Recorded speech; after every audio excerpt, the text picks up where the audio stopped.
Very good morning to you. Good morning to you. Congratulations. Thank you so much. It's fantastic to see you. A lot of people may have seen the newspaper coverage this week, of course.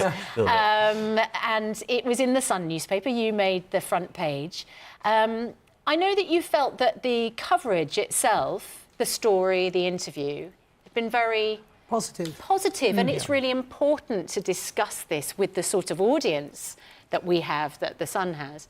However, you also felt that there've been elements of it that actually had backfired, didn't you? Yeah, so we really were keen to get a positive story out there. There's lots of negative stories about transgender people in the media, and so we had a positive story to tell, and we wanted to make sure it reached a new audience, and so we were working with the Sun to get that positive story, and that's what they gave us. Unfortunately, at the last moment when it came to headlines, they used some terminology which was just a little bit offensive. This is challenging. This is challenging territory for everybody in terms of getting the language right. You don't like those phrases, do you? Born a woman or born a man.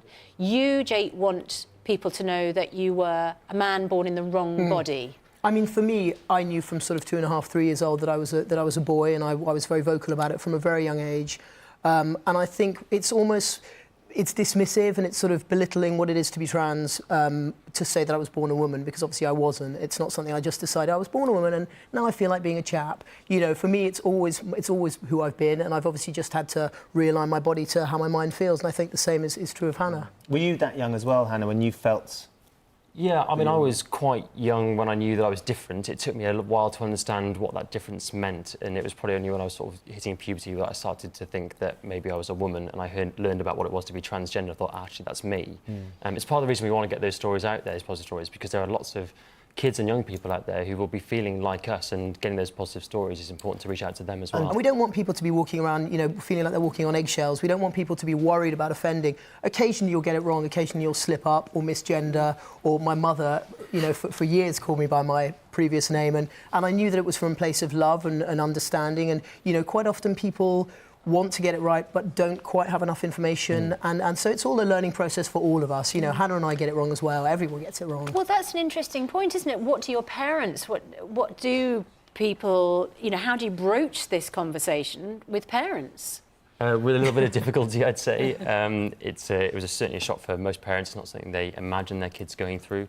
We were both really lucky, parents very supportive, and, you know, my mum and dad were very much, as long as you're happy, we're happy. But it took, you know, several years to work through those processes for them to understand who I really was, and to make sure they understood that even though I wasn't the person they thought I was, I'm still the same person. I mean, Does that make sense? My mother was beyond amazing. The first time I told her, she literally just said, you know, so what are we going to do about this?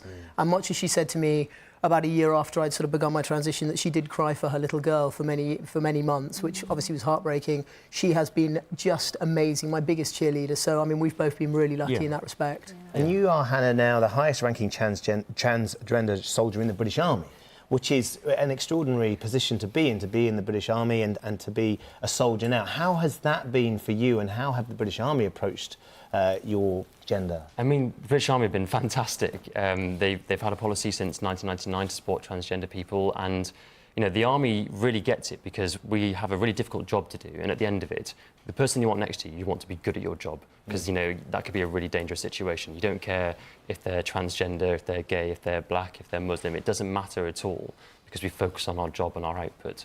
And so all my peers, they were really, really supportive, and they just made sure that I was happy and that I could carry on doing my job.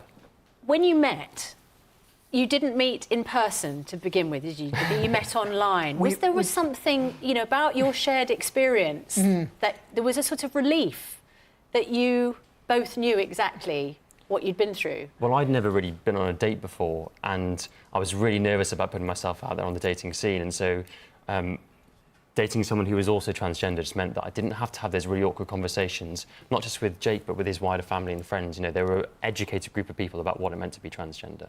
And so that took a lot of pressure off. Yeah. I don't think either of us would suggest that transgender people can only date other transgender people, but for us, we found it, you know, a balancing act that has really worked. I mean, I think you're right, it was a relief. Would you like to have children?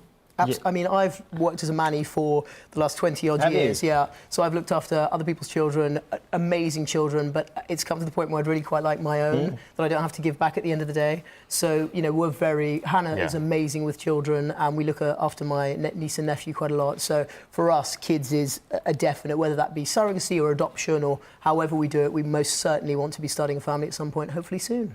Definitely. Congratulations. It's you know, it's brilliant talking to you. Thank you so much. Thank you so much for coming in. And Hannah, I know we've talked before, haven't we, about your have. military career. I'm so pleased for you. Congratulations. Thank you so much. Best of luck in the future as well. Thank you. Thank you.